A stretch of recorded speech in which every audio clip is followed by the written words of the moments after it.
He was first Hindu, he has later converted Hindi में, sorry okay Urdu में। तो वो क्या है, पहले क्रिश्चियन थे। आपने कहा वो गैर मुस्लिम उर्दू जानता है, हिंदी जानता है, और आप सवाल पूछे अंग्रेजी में, उसको सवाल तो समझने दो, बराबर ना। आपने कहा कि वो हिंदी जानते हैं तो हिंदी में सवाल कीजिए। मेरी अंग्रेजी और अच्छी है माशाअल्लाह, लेकिन हम जो सवाल जवाब कर रहे हो गैर मुसलमान के लिए कर रहे, तो आप हिंदी या उर्दू में पूछिए। सर इनका सवाल ये है कि मैंने उनको बोला कि हुज़ूर अनवर सल्लल्लाहु अलैहि वसल्लम जो है सारे आलमों के लिए आए हैं, लास्ट पैगंबर है, is a seal of profits. तो आप बोले कि मैं उनको समझा कि बाइबल में, यानी आप ही के, मैं QTV पे प्रोग्राम्स देखता हूँ और उसी का मैं इनको समझाया। तो वो मेरे को पूछ रहे थे कि ऐसा बाइबल में किधर है कि जीसस क्राइस्ट सिर्फ क्रिश्चियंस के लिए आए, वो पूरे आलम के लिए नहीं है, जबकि पूरे दुनिया में क्रिश्चियंस है। तो सिर्फ Christians everywhere in the world. भाई साहब का सवाल है कि मैंने कहा कि जितने पैगंबर मोहम्मद सल्लल्लाहु अलैहि वसल्लम के पहले आए वो सिर्फ अपने कौम के लिए आए और सारा पैगाम महदूद था एक वक्त के लिए। तो वो ये पूछते हैं कि बाइबल में कहाँ लिखा है कि ईसा अलैहिस्सलाम सिर्फ यहूद के लिए आए थे। मैं पहले कुरान मजीद का हवाला दूंगा। कुरान में कहा गया है, सूरह इमरान सूरह नंबर 3 आयत नंबर 49, सूरह इमरान चैप्टर 3 वर्स 49, ईसा अलैहिस्सलाम बनी इसराइल के लिए भेजे गए थे। ये लिखा है कुरान मजीद में सूरह सफ़ में भी, सूरह नंबर 61 आयत नंबर 6 में कि ईसा अलैहिस्सलाम बनी इसराइल के लिए आए थे। लेकिन मैं जानता हूँ कि आप ईसाई है, कुरान मजीद में शायद नहीं माने, नो प्रॉब्लम। अगर आप बाइबल पढ़ेंगे, बाइबल में लिखा है gospel of Matthew chapter number 10 verse number 5 और 6 में ईसा अलैहिस्सलाम कहते हैं अपने अपोस्टल से, go ye not into the way of the gentiles. Gentiles के मानी हैं नॉन जूज, यहूद के अलावा, अगर चाहे वो मुस्लिम हो, हिंदू हो, क्रिश्चियन हो, उन्हें कहते हैं जेंटाइल्स। ईसा अलैहिस्सलाम कहते हैं अपने शागिर्दों से, अपोस्टल से, go ye not into the way of the gentiles, enter ye not into the city of the Samaritans, but rather go to the lost sheep of the house of Israel. आप गैर यहूद लोगों के पास मत जाओ, उनके शहर में मत जाओ, एंटर मत करो, लेकिन rather go to the lost sheep of the house of Israel, उनके पास जाओ जो यहूद लोग हैं, जो भटके हुए लोग हैं। तो यहूदी लोगों में से जो भटक गए हैं अपने दीन से, उनके पास जाओ। ईसा अलैहिस्सलाम फरमाते हैं गॉस्पेल ऑफ मैथ्यू में चैप्टर नंबर 15 वर्स नंबर 24 में, I have not been sent but to the lost sheep of the house of Israel. मैं नहीं भेजा गया हूँ लेकिन सिर्फ वो यहूदी लोग के लिए जो भटक गए हैं, ईसा अलैहिस्सलाम कहते हैं। तो बाइबल में लिखा हुआ है कि ईसा अलैहिस्सलाम सिर्फ यहूदी के लिए आए थे, क्योंकि ईसा अलैहिस्सलाम भी यहूदी थे, खुद भी यहूद के लिए आए थे, यहूदी लोगों के लिए आए थे, और कहा अपने साथियों से भी कि आप सिर्फ यहूदी के पास जाओ। Hope the answers the question. अगला सवाल सामने वाले माइक से किया जाए। नमस्कार साहब, जाकिर साहब, मैंने आपका प्रोग्राम बहुत बार टीवी पे देखा था। मेरा नाम गोविंद तिवारी है, मैं कॉलेज में प्रोफेसर हूँ। मैं जिस एरिया में रहता हूँ उस एरिया के आसपास कई मुस्लिम ऑर्गेनाइजेशन अपनी स्कूल चलाते हैं, और उस स्कूल में स्टार्टिंग में जब प्रेयर होता है वहाँ पर न ही वंदे मातरम गाया जाता है। जब मैंने उनके प्रिंसिपल से पूछा कि आप ऐसा क्यों करते हो, आप वंदे मातरम भी नहीं गाते हो स्कूल में, तो कहते हैं वंदे मातरम में हिंदू है, और उनकी स्कूल में, कई स्कूलों में हिंदी भाषा ही नहीं है, हिंदी ही नहीं पढ़ाया जाता है, और उनके कहा ना देशभक्ति की कुछ भी पढ़ाने के लिए वे कतराते हैं। देशभक्ति के लिए आपके मजहब में किस तरह से डिफाइन किया गया है, ये ज़रा मुझे बताएंगे। भाई साहब ने एक सवाल पूछा है कि वो कई बार मेरे प्रोग्राम सुनते हैं टेलीविज़न पे, और कहा है कि एक इलाका है जहाँ कई मुसलमान स्कूल है, लेकिन वहाँ वंदे मातरम नहीं पढ़ाया जाता है, हिंदी नहीं पढ़ाया जाता है, क्या सही है? और आपके मज़हब में, इस्लाम में देशभक्ति के बारे में क्या कहा गया है? पहला सवाल कि मुस्लिम स्कूल में वंदे मातरम क्यों नहीं कहा जाता। हमें ये देखना चाहिए कि कोई भी गाना या कोई भी चीज़ आप कहते हैं उसकी मानी क्या है। आप जब वंदे मातरम पढ़ते हैं उसकी मानी है कि हम सिजदा करते हैं इस देश जो हमारी माता है, ऐसे कहा जाता है, और हम इसकी पूजा करते हैं। ये हमारे लिए शिर्क है, शिर्क है इस्लाम में, और गलत है हिंदुइज्म में भी। हिंदुइज्म में भी आपको इबादत सिर्फ करना चाहिए एक खुदा की, धरती की नहीं। तो हिंदुइज्म में भी गलत है, क्रिश्चियनिटी में भी गलत है, इस्लाम में ही गलत है। लेकिन आम हिंदू अपने मज़हब को नहीं जानते, अपनी मजहबी किताबें नहीं पढ़े हैं, इसीलिए कोई भी आप गाना गाते हैं अगर उसके मानी खुदा के ख़िलाफ़ है, अल्लाह सुब्हाना व तआला के ख़िलाफ़ है, भगवान के ख़िलाफ़ है, तो ऐसा गाना गाना गलत है। आपने मुझे शुरुआत में नमस्ते कहा, नमस्ते, नमस्ते के क्या मानी है भाई साहब, आप बोल सकते हैं? नहीं पता क्या मानी है? माइक्रोफोन ऑन कीजिए ज़रा भाई साहब का। नमस्ते मतलब मैं सर झुका के मैं आपको नमन करता हूँ। हाँ, सर झुका के आप मुझे नमन करता हूँ। नमन करता हूँ, सर झुका के। सर झुका के मुझे नमन करना शिर्क है, हराम है, प्रोहिबिटेड है। आप मेरे सामने भी सर नहीं झुका सकते, चाहे आप मुझसे मोहब्बत करते हैं, चाहे आप मेरी इज्जत करते हैं, फिर भी आप मेरे सामने सर नहीं झुका सकते। सर झुकाना चाहिए तो सिर्फ खुदा के सामने, अल्लाह के सामने, और मैं खुदा नहीं हूँ। आप जानते, आप मेरी इज्जत कर सकते हैं, मेरी बात जो मैं कहता हूँ उसके ऊपर अमल कर सकते हैं, लेकिन आप मेरे सामने सर नहीं झुका सकते। इसीलिए मैं जवाब में आपको कहूँगा अस्सलाम वालेकुम, आप पे सलामती हो, आप पे सलामती हो। आप समझे ना? मैं आपके सामने झुक नहीं सकता हूँ। ये सिर झुकेगा तो सिर्फ अल्लाह के सामने, सिर्फ खुदा के सामने।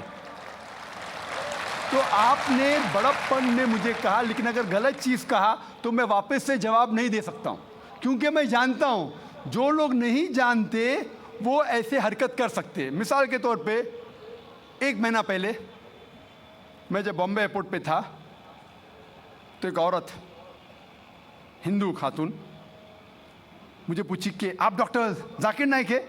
आयु डॉक्टर जाकिर नाइक? मैंने कहा जी हाँ। ओ, मैं आपका रोज़ प्रोग्राम देखती हूँ, मैं दुबई से 25 साल के बाद बम्बई में आ रही हूँ, 25 साल के बाद हिंदुस्तान में आ रही हूँ। उसकी सिर पे टिका था, हिंदू औरत थी, बोलती मैं आपके प्रोग्राम देखती हूँ और बहुत अल्हम्दुलिल्लाह तारीफ़ करने लगी। सारी तारीफ़ अल्लाह की है, मैं कुछ भी नहीं हूँ। और फिर कहने लगी कि मैं तुम्हारे पैर छूना चाहती हूँ। मैंने कहा कि ये गलत है, शिर्क है। तो बोले क्यों? वही जवाब मैंने दिया, आप जो भी कहो मैं आपकी बात मानूंगी। तो मैंने कहा आप कुरान मजीद पढ़िए, कुरान मजीद पढ़िए और इसके ऊपर अमल कीजिए। और मैंने तकरीर दी है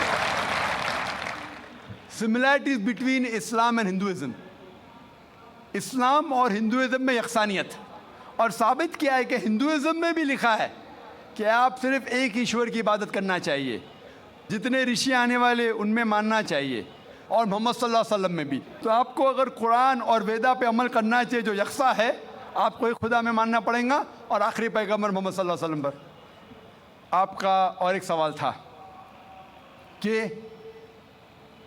हिंदी क्यों नहीं पढ़ाई जाती है, हिंदी मुस्लिम स्कूल में क्यों नहीं पढ़ाई जाती है?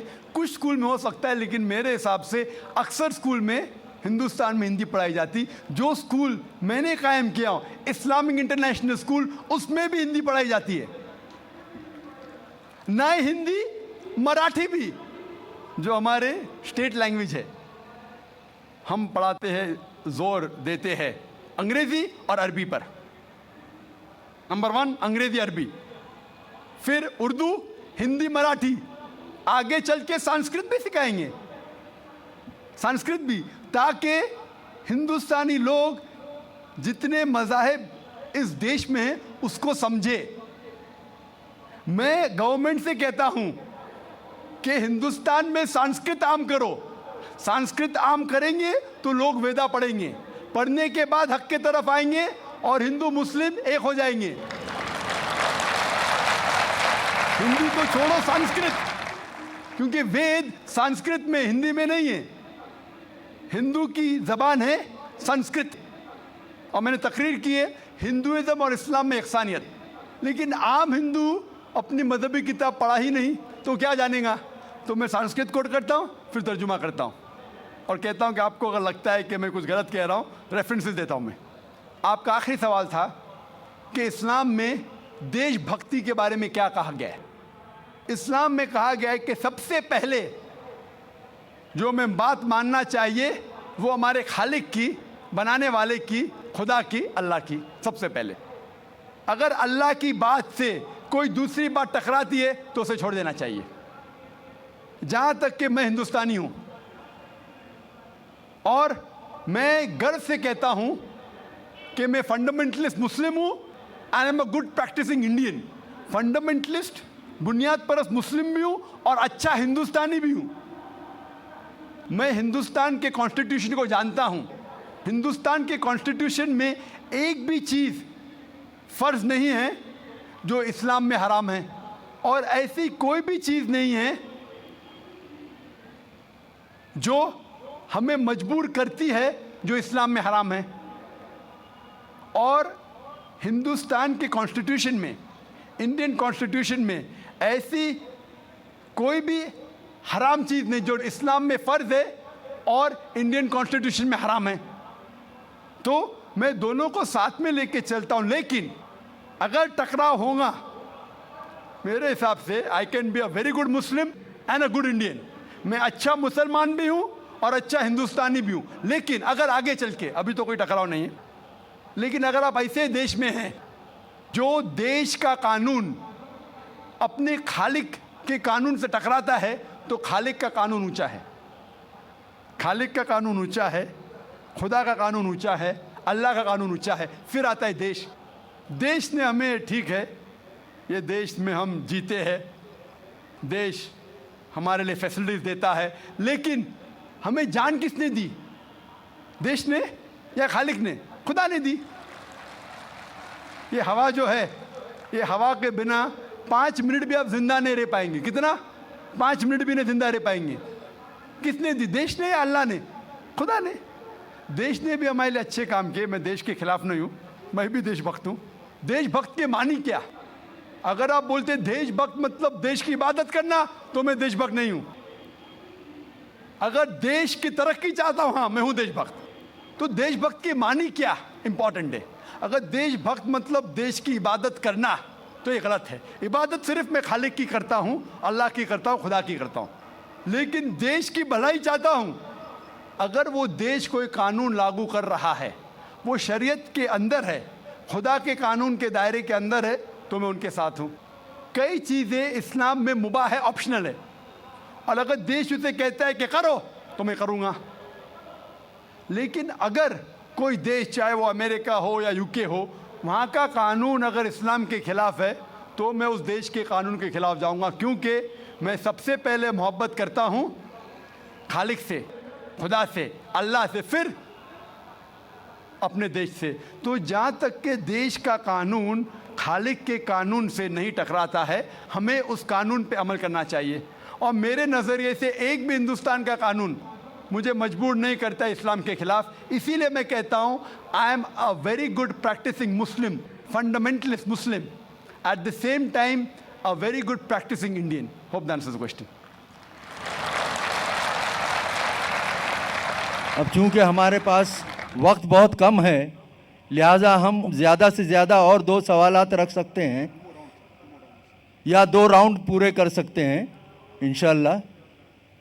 तो हमारे ख़वातीन के शोबे में कोई अगर गैर मुस्लिम बहन है तो फ़ौरन सवाल करें।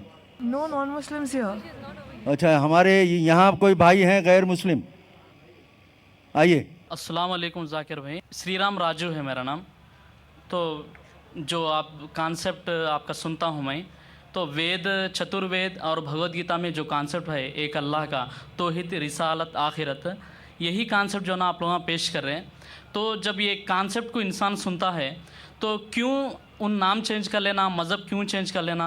अगर सही एक है तो सब किताबों में भी एक ही है, तो नाम और जो है ना मज़हब क्यों चेंज कर लेना। और ये है कुछ हमारे साथियाँ इस्लाम कबूल करे हैं, वहाँ के मुसलमान लोग क्या बोल रहे हैं, ज़रूर तुम नाम चेंज कर लेना, मज़हब चेंज कर लेना, ऐसा करने से बहुत प्रॉब्लम्स हो रहे हैं। तो वहाँ के मुसलमान जो है ना ये नाम को और जो है ना ये मज़हब चेंज करने के लिए बहुत ये कर रहे हैं। और दूसरी बात ये है, भाई साहब एक सवाल, कम वक्त है, आपने 2 सवाल पूछ चुका है, मैं उसका जवाब दूंगा, उसके बाद बाकी को मौका दिया जाएगा। भाई साहब ने सवाल किया है कि अगर वेद में लिखा है तौहीद के बारे में, एक खुदा के बारे में, एक अल्लाह के बारे में और रिसालत के बारे में, तो हमें मज़हब चेंज करने की ज़रूरत क्या है। मैं कब कह रहा हूँ कि मज़हब चेंज करो, मैं कह रहा हूँ कि मज़हब पे पुख्तगी से अमल करो। आपके वेद में लिखा है, भगवत गीता में लिखेला है बुत परस्ती हराम है, गलत है। Bhagavad Gita chapter number 7 chapter number 7 भाग नंबर 7 श्लोक नंबर 20 में लिखा है कि all those whose intelligence has been stolen by material desires they worship demigods. जो कोई इंसान जो पैसे के पीछे, मटीरियलिस्टिक थिंग के पीछे भागता है, वो गलत खुदा की इबादत करता है, बुत परस्ती करता है, आइडल वर्शिप करता है। तो बुत परस्ती के खिलाफ कई श्लोक है आपके वेद में, भगवत गीता में। तो मैं कब कह रहा हूँ कि मज़हब बदलो, मैं कहता हूँ कि हिंदुइज्म पे पुख्तगी से अमल करो और बुत परस्ती ख़त्म करो। उसके आगे लिखा है आपके वेद में कि कई ऋषि आएंगे, अंतिम ऋषि आएंगे, और लिखा है कि अंतिम ऋषि का जो भी कहना है उसे मानो। तो अगर आप सच्चे हिंदू हैं तो आपको आखिरी ऋषि जो मोहम्मद सल्लल्लाहु अलैहि वसल्लम ने कहा है और जो पैगाम दिया है वो है कुरान, उसके ऊपर अमल करना आपके लिए फ़र्ज़ है। अगर आप नहीं करेंगे तो अच्छे हिंदू हो ही नहीं सकते। मैं कहाँ कह रहा हूँ कि आपका मज़हब बदलो, मैं कह रहा हूँ मज़हब पे पुख्तगी से अमल करो, और जब अमल करेंगे आपको मानने पड़ेगा एक खुदा में और आखिरी पैगम्बर मोहम्मद सल्लल्लाहु अलैहि वसल्लम में और आखिरी पैगाम कुरान में। ये लिखा है क्रिश्चियन किताब में, जूइश किताब में, हिंदू किताब में भी।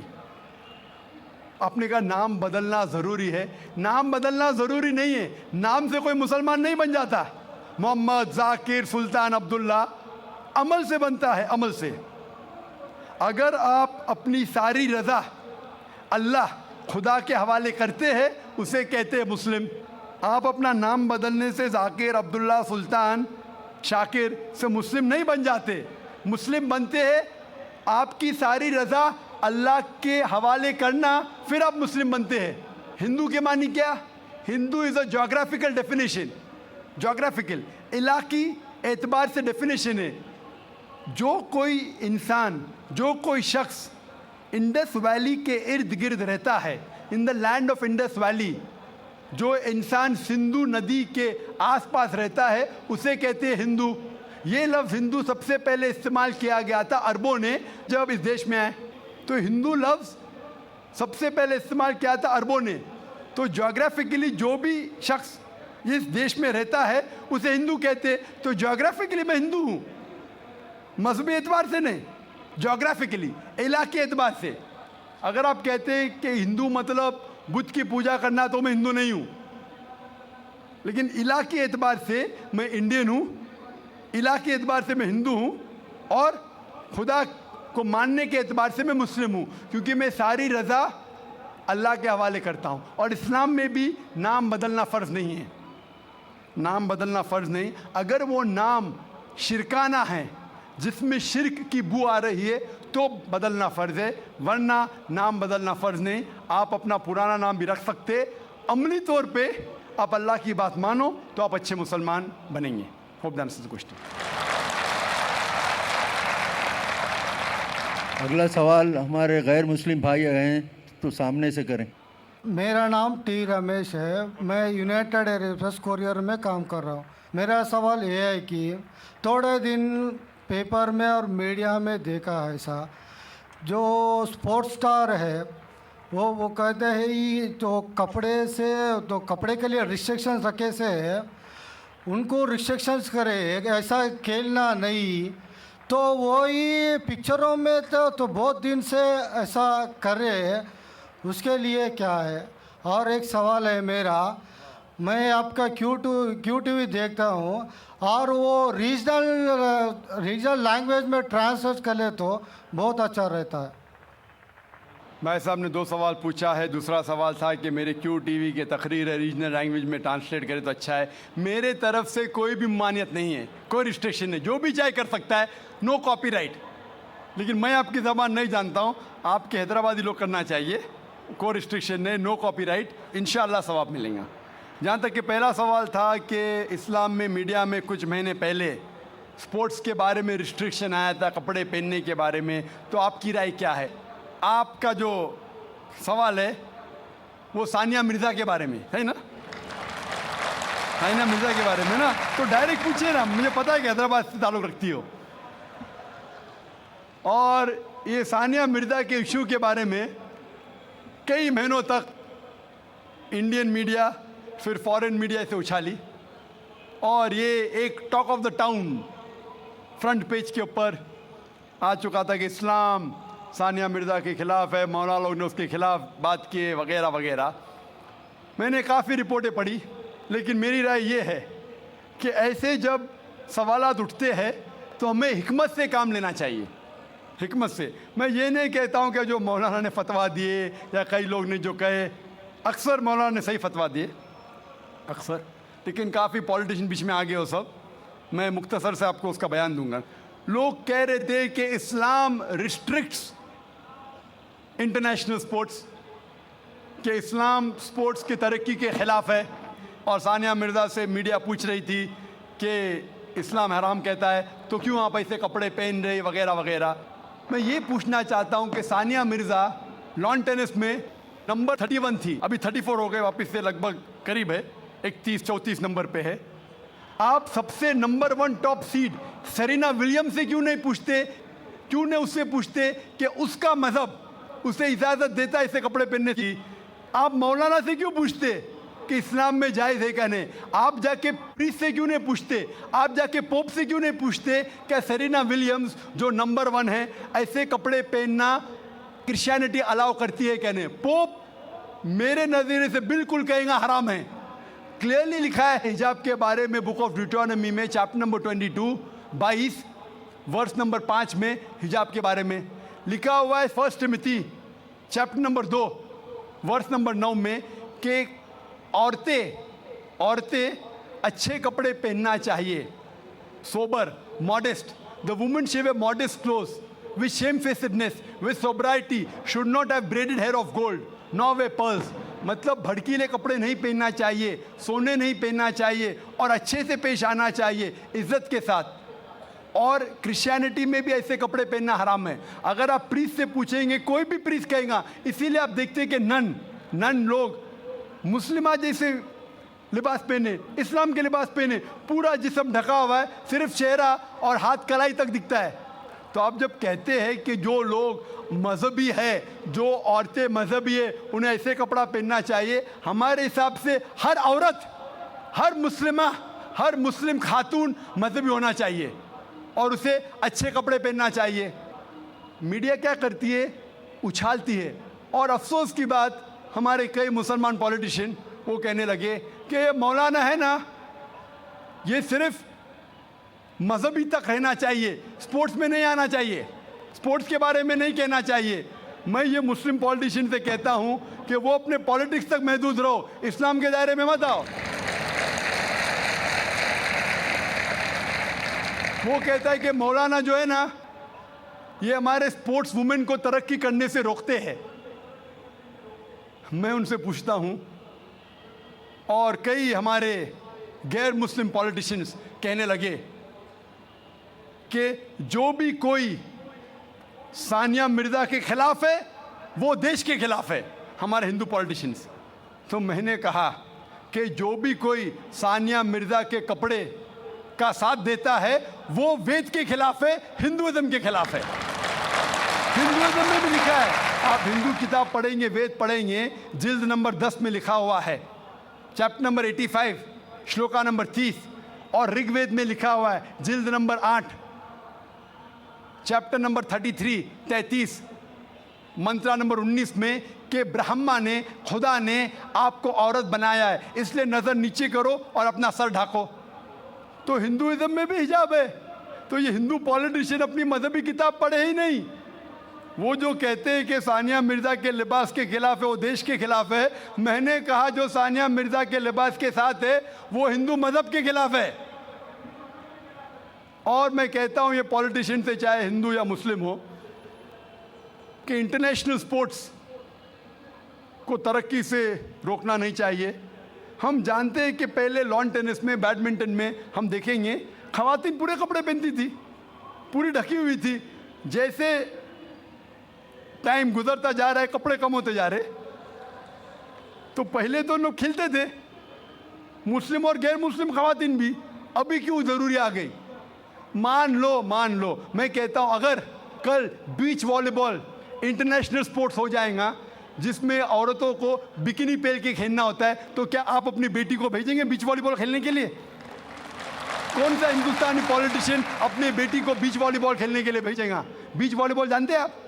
बीच वॉलीबॉल अगर कल वो इंटरनेशनल स्पोर्ट्स बन गया तो क्या भेजेंगे अपनी बेटी को बीच वॉलीबॉल खेलने के लिए? और मैं जानता हूँ कि कपड़े पहनने से कुछ परफॉर्मेंस में तब्दीली हो सकती है, 1%, आधा फीसद, 5% हो सकती है।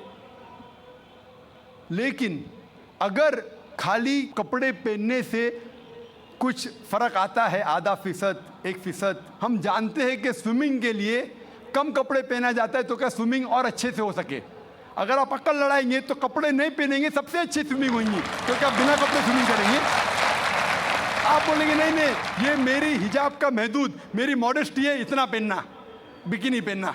आपकी मॉडेस्टी, हमारी मॉडेस्टी है कि सतर ढका हुआ होना चाहिए। आपका लेवल ये है, हमारा लेवल वो है। लेकिन अगर आप सचमुच हिकमत जानते तो कपड़े मत पहनो ना, क्यों कपड़े पहनते? आप देखेंगे कहाँ होता है, ऐसा नहीं होता है। तो इसीलिए हमें मीडिया की बाजी उल्टी करना चाहिए। जब मुझे पूछा गया था कि सानिया मिर्ज़ा ऐसे कपड़े पहनती है, क्या सही करती है, तो मैंने कहा आप सानिया मिर्ज़ा को फ़िलहाल आप ये देखिए कि कई मुसलमान क्रिकेटर्स चाहे वो हिंदुस्तान के लिए खेल रहे या चाहे पाकिस्तान के लिए खेल रहे, नमाज के वक्त नमाज भी नहीं पढ़ते, जुम्मा नमाज भी नहीं पढ़ते। सही हदीस में आता है कि काफिर और मुस्लिम के दरमियान जो फ़र्क है वो नमाज है, सलाह। कम से कम सानिया मिर्ज़ा नमाज तो पढ़ती है, सलाह तो पढ़ती है, अल्हम्दुलिल्लाह। हो सकता है कल वो कपड़े भी अच्छे पहनेंगी इंशाअल्लाह, क्यों नहीं? तो मैं कहता हूं कि जो ये मुसलमान क्रिकेटर्स सानिया मिर्ज़ा से और बड़ा हराम कर रहे, सानिया मिर्ज़ा से बड़ा हराम कर रहे, कम से कम नमाज तो पढ़ती है, उसके लिए हमें उसका साथ देना चाहिए।